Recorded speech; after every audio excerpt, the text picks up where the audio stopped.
ચલાવી રહ્યા છે ત્યારે સૌરાષ્ટ્રમાં પણ દેવાયત ખાવડ અને બ્રિજદાન ગઢવી વચ્ચે પણ આવો જ કંઈક બનાવ ચાલી રહ્યો છે કે જે બંને ખુલ્લા સ્ટેજેથી એકબીજાને આવી જવાની જોઈ લેવાની ધમકીઓ આપતા જોવા મળી રહ્યા છે।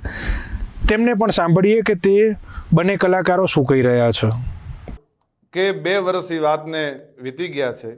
2 વર્ષમાં કે મારી આટલા વર્ષોની આ કારકિર્દીમાં તમે કોઈ દિવસ ક્યારેય પણ મને ક્યાંય જોયો કોઈ કલાકારને બીજાની સાથે વિવાદમાં કે કોઈ પણ જાતના બીજા વિવાદમાં મને જોયો કોઈ દિવસ ન બને। હું કોઈ વિવાદમાં ક્યારેય પણ પડવાવાળો માણસ જ નથી।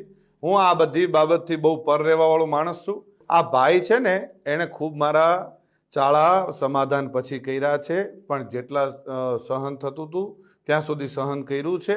પછી સહન થાય એવું નહોતું એટલે જવાબ દેવો ખૂબ જરૂરી હતો અને એને જ દીધો છે। આ પાક્કું હજી કહું છું કે 2025નું એને જ કીધું છે મેં। એમાં હજી હું કહું છું, રિપીટ એન્ડ રિપીટ કહું છું કે એને જ કીધું છે અને એને જે મજા આવે એને એ છૂટ છે। એને બહુ મોરાનો શોખ છે તો એને છુપા એના એડ્રેસ રાખવા પડે છે, એને છુપી રીતે રહેવું પડે છે। હું જ્યાં રહું છું, જે જગ્યાએ રહું છું, જગ જાહેર રહું છું। અને બીજું હું 50-50ના ટોળા લઈને નીકળવા વાળો માણસ નથી। હું એ બીકણ માણસ નથી। મારે કોઈ બોડીગાર્ડોને બધાને કોઈ કોન્ટ્રાક્ટ ઉપર રાખવા પડતા નથી। આપણે રાખવા પડે છે। આપણે 50-50 100 જણાને છેલ્લા કાર્યક્રમમાં આપણે 200 જણાને લઈને ગયા હતા, એ ખ્યાલ છે ને? એટલે એ બધું આપશ્રીને શોભે છે, આપશ્રીને કરવું કોઈ વાંધો નહીં। હું ને મારો ડ્રાઈવર વધીને કોઈક એકાદો ભાઈ કદાચ કોઈક ભેળો હોય તો અમે એટલા જ હોઈએ છીએ। ગમે ત્યારે મજા આવે ત્યારે મોસ્ટ વેલકમ છે। હું ઈશ્વરદાનનું લોહી છું ને મને મારા બાપનું લોહી છું એનું ગર્વ છે। આપને જે હશે આપને મુબારક। આપ શું કહેવાઓ છો અને ગુજરાતના મીડિયામાં આપ શું કહેવાઓ છો એ ખ્યાલ છે। એટલે રાખી સાવંત હું આપને વધારે કાંઈ નહીં કહું। રહી વાત હું જુવાનિયાને બગાડું છું એવું આપશ્રીનું કેવું થાય છે, તો પહેલી વાત એ કરી દઉં કે દુનિયા આખીને ખબર છે કે હું દુનિયાને વ્યસન મુક્ત કરાવું છું। હું દુનિયાને સંસ્કારનો સારા કાર્યક્રમોની સારી વાતો કરું છું। આપશ્રી જેવું 302 307 આવું કરાવવાનું કોઈ કાર્ય મારું નથી। ક્યારેય પણ હું કોઈ અશ્લીલતા ઉપર ક્યારેય અશ્લીલ શબ્દ મારા સ્ટેજ ઉપરથી નથી આવ્યો। જે આપના સંસ્કાર મુજબ આપ ખૂબ સરસ રીતે જે આપના સંસ્કાર આપ દેખાડો છો એ મારું ક્યારેય હું કોઈ અશ્લીલ શબ્દ નથી બોલ્યો, કોઈ બેન દીકરી માટે ક્યારેય કોઈ હું ખરાબ વાત નથી કરી। આપને શોભે એ આપ કરો છો, આપને મુબારક। અને મોરાનો જ્યારે પણ શોખ હોય ત્યારે કોઈ પણ જાતનું મનમાં ન રહી જાય, મનની મનમાં ન રાખતા। વેલકમ છે અને મોસ્ટ વેલકમ। સોનબાઈમાં હું છું દેવાયત ખવડ। હમણાં જ મેં ચાલી રહેલા વિવાદનો એક વિડીયો પાછો બીજો મારી સામે આવ્યો અને મેં સાંભળ્યો એટલે મને એવું લાગ્યું કે મારે જવાબ દેવો બહુ જરૂરી છે। પબ્લિક સુધી, સારા માણસ સુધી એક સારો મેસેજ પહોંચે એટલા માટે। એ વિડીયોમાં એ બોલે છે પહેલો પોઈન્ટ કે એડ્રેસ છુપાવવું પડે છે એને। તો મારે એડ્રેસ કેમ છુપાવવું પડે ભાઈ? મારી તો અપડેટ હોય કે મારો ગઈકાલે આ કાર્યક્રમ છે, છતાંય તારે એડ્રેસ જોતું જ હોય તો ઇસ્કોન આંબલી રોડ ઉપર મારી ઓફિસ છે, આ મારું એડ્રેસ। ઓકે, બીજી વાત, પ્રશ્ન બીજો કે 200 લોકોને સાથે લઈને ફરે છે। 200 લોકો એટલે એક ગાડીમાં 4નું 5નું સીટિંગ હોય તો 200 લોકોમાં કેટલી ગાડીઓ ગમશે કે મારે જોવે? આપ પણ જાણો છો। જેને ડાયરા કરે આયોજકને પૂછો કે કેટલી ગાડીઓ લઈને આવું છું, એ બધા પ્રૂફ પુરાવા દેવાની જરૂર નથી। આ એકદમ ફેક્ટ વાત છે, ઉપજાવેલી વાત છે એની। ત્રીજી વાત કરું તો સમાધાન કરવા માટે 50 લોકોને દોડાવ્યા, આવો એ બ્લેમ કરે છે મારી પર। હું સમાધાન કરવા દોડાવું?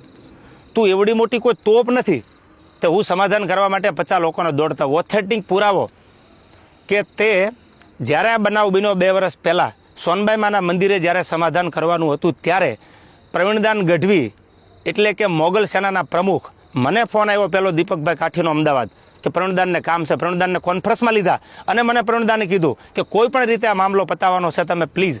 મેં કીધું કાંઈ વાંધો નહીં, તમે પ્લીઝ ન બોલો। ત્યાર પછી મને ફોન આવ્યો મઢડાથી દાદુભાઈનો। દાદુભાઈએ કીધું કે તમારે સોનબાઈમાના મંદિરે આવવાનું છે। એટલે મેં કીધું કે આવું ખરો પણ માફી નહીં માગું। તો દાદુભાઈએ કીધું કે માફી માંગવા બોલાવાના નથી। આ વાત થયા પછી હું મઢડા સોનબાઈમાના મંદિરે રાજકોટથી જવા તૈયાર થયો।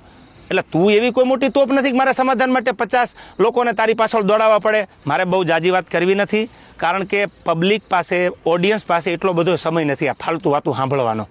પણ મારે પ્રૂફ આપવું એ મારા માટે અગત્યનું જરૂર લાગ્યું। મારો કિંમતી સમય સાહિત્યમાં મારા જે પ્રેક્ષકો છે એને સારી વાતું સંભળાવવામાં, કે સાહિત્યની બે વાતો નવી આપવામાં છે, એટલે મને આ બધી ફાલતુ વાતોમાં એટલો બધો ઇન્ટરેસ્ટ નથી. રહી વાત બીજી સંસ્કારની, તો સંસ્કારની વાત રહેવા દે ભાઈ. બધાના સંસ્કારની બધાને ખબર છે. જે મુઠ્ઠી બાંધેલી છે એને ઉઘાડી ન કર, ઉઘાડી હવા ખાય. એટલે આ બધી વાત છોડી દે. અને રહી વાત છેલ્લી મોરાની, તો તને સ્ટેજ પરથી પણ કીધું હતું કે જે દી મજા આવે ત્યારે મોરો દેવાની તારી તૈયારી છે, એથી જાજી મારી તૈયારી છે. પહેલ તે કરી છે, એટલે હું તારી રાહ જોઉં છું.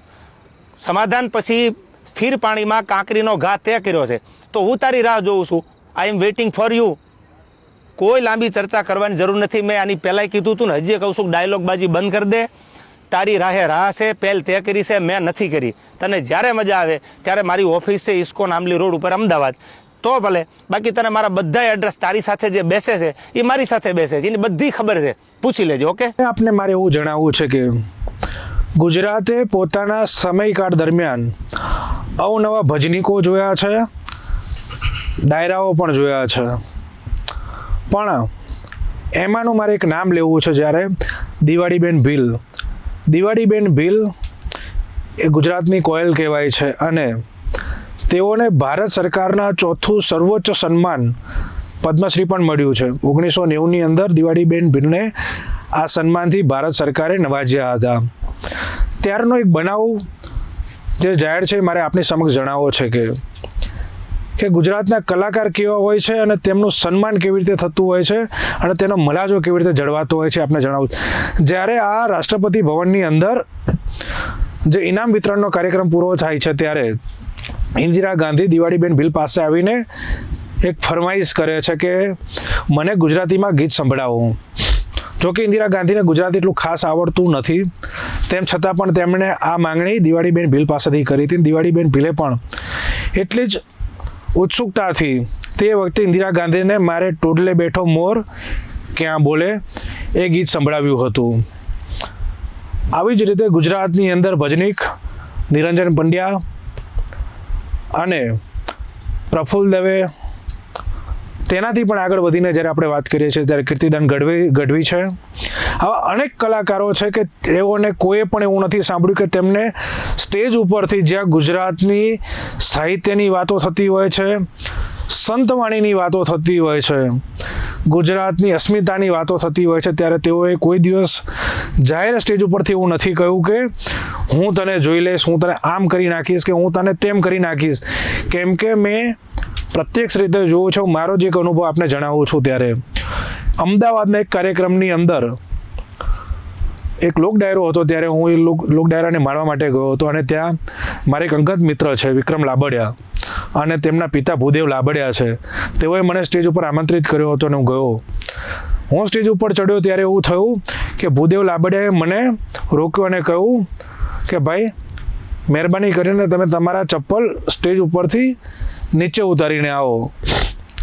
ત્યારે મને થોડુંક અજુગતું લાગ્યું, પણ વડીલ છે એટલે માન આપીને મેં મારા ચપ્પલ સ્ટેજની નીચે ઉતારીને હું ઉઘાડા પગે સ્ટેજ ઉપર ચડ્યો.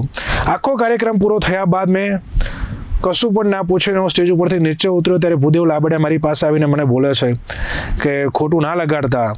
મેં કહ્યું કે ના, મને સહેજ પણ ખોટું નથી લાગ્યું. તેમ છતાં એમને આગળ વધીને મને એવું કહે છે કે આ સ્ટેજ જે અમે જ્યાં બેઠા છીએ એ અમારી રોજીરોટી ચોક્કસથી છે, પણ આ સ્ટેજ અમારા માટે મંદિર છે ને, આ અમારી આરાધના કરવાનું એક માધ્યમ છે, એટલે અમે ખુદ પણ આની ઉપર ચપ્પલ પહેરીને નથી ચડતા. એટલે વાતનું તાત્પર્ય એવું છે કે જ્યારે અત્યારે આ કલાકારો લોકોની સમક્ષ સ્ટેજ ઉપર બેસીને એકબીજા ઉપર વાક યુદ્ધના બાણો છોડી રહ્યા છે, ત્યારે તેઓ એ ગરિમા જાળવવાનું ભૂલી ગયા છે કે આ આખા સ્ટેજ ઉપરથી તેઓના મોટા ચાહકોનો એક વર્ગ છે. શું તમે એ લોકોને એવું જણાવી રહ્યા છો કે આપણે આવી જવું જોઈએ ને આમ કરી નાખવું જોઈએ, તેમ કરી નાખવું જોઈએ? આ આપણી તાસીર નથી રહી. કેમ કે આપણે જેટલા પણ ભજનીકો જોયા છે તેમને હંમેશાથી આપણી ગુજરાતની પ્રજાને તેમના ભજન થકી એક સારી વાણી પીરસી છે. હવે આગળ જોવું રહ્યું કે આમને ભગવાન સદબુદ્ધિ સુજાડે અને સારા કામે પાછા વાળે. આવા જ સમાચાર જોવા માટે જોતા રહો PTN ન્યૂઝ.